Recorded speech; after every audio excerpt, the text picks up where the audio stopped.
Hello everyone, আসসালামু আলাইকুম। Welcome back to my channel Shrabani's kitchen. আজকে আপনাদের সাথে হাজির হয়েছি একটি মজাদার নাস্তা রেসিপি নিয়ে। তো আজকে আপনাদের সাথে শেয়ার করব পাউরুটি আর চিকেন দিয়ে একটি স্পেশাল নাস্তা। তো কথা না বাড়িয়ে চলুন চলে যাই মূল রেসিপিতে।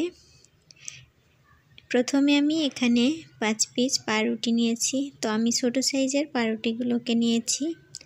এখন পাউরুটির সাইডের এই লাল অংশটুকু আমি একটি ছুরির সাহায্যে কেটে বাদ দিয়ে দিব। আপনারা চাইলে এটি সহই ব্যবহার করতে পারেন। তো সেক্ষেত্রে কালারটা একটু ভিন্ন আসবে, তাই আমি এগুলোকে কেটে নিচ্ছি। এখন এগুলোকে ছোট ছোট টুকরো করে নিব।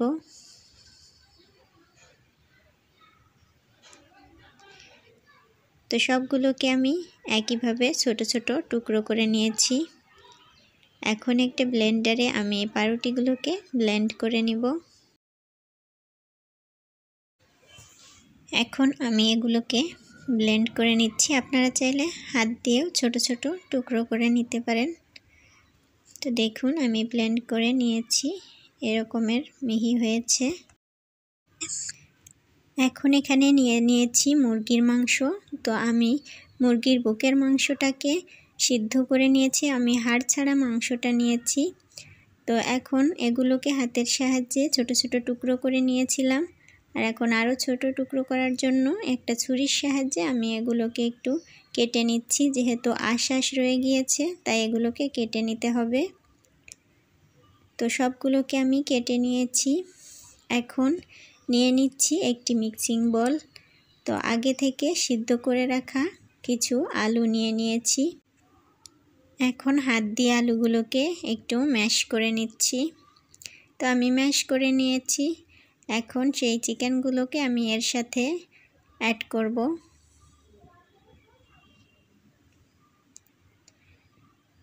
তো চিকেনগুলোকে অ্যাড করে নিয়েছি। একে একে আমি এখন সবগুলো উপকরণ এর সাথে অ্যাড করে নিব। এখন নিয়ে নিব পাউরুটির গুঁড়ো।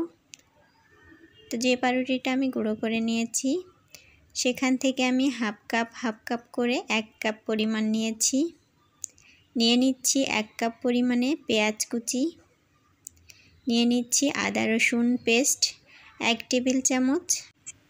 এখন নিয়ে নিচ্ছি লাল মরিচের গুঁড়া হাফ টেবিল চামচ করে আমি 1 টেবিল চামচ লাল মরিচের গুঁড়া নিয়েছি। নিয়ে নিচ্ছি গরম মশলা গুঁড়া 1 টেবিল চামচ। ভাজা জিরার গুঁড়া নিয়ে নিচ্ছি 1 টেবিল চামচ। নিয়ে নিচ্ছি হলুদ গুঁড়া হাফ টেবিল চামচ। নিয়ে নিচ্ছি লবণ হাফ টেবিল চামচ। লবণটা স্বাদমতো ব্যবহার করতে হবে। কাঁচামরিচ কুচি নিয়ে নিচ্ছি 4টি। এখন নিয়ে নিচ্ছি ধনিয়া পাতা কুচি হাফ কাপ পরিমাণে। নিয়ে নিচ্ছি চাট মশলা 1 টেবিল চামচ। এখন একটা ডিমকে আমি ফেটিয়ে নিচ্ছি। তো আমি ফেটিয়ে ডিমটাকে একটা সাইডে সরিয়ে রাখছি।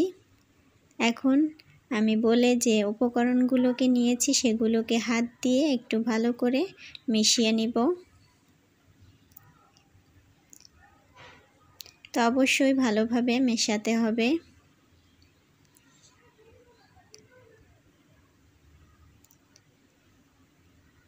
তো আমি এই নাস্তাটি সম্পূর্ণ নিজের মতো করে তৈরি করে নিয়েছি।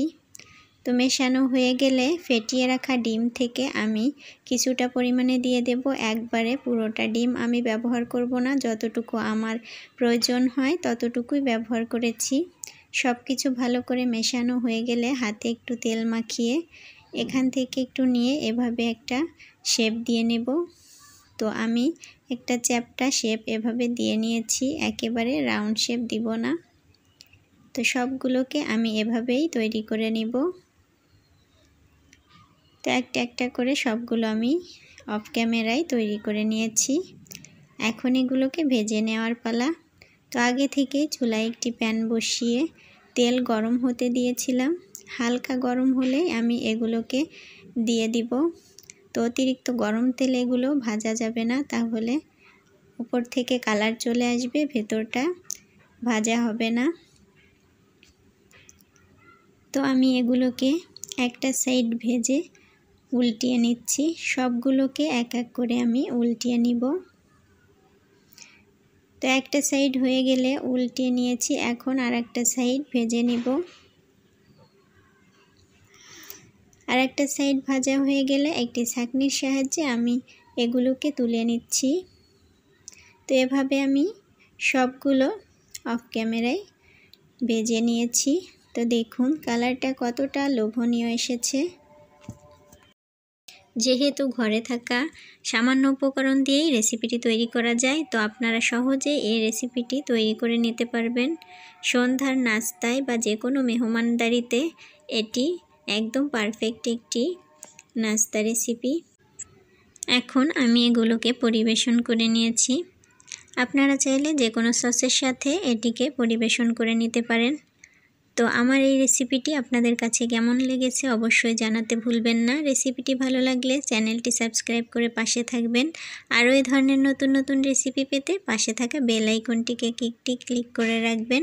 তো আজকের মতো বিদায় নিচ্ছি, এ পর্যন্তই। আল্লাহ হাফেজ।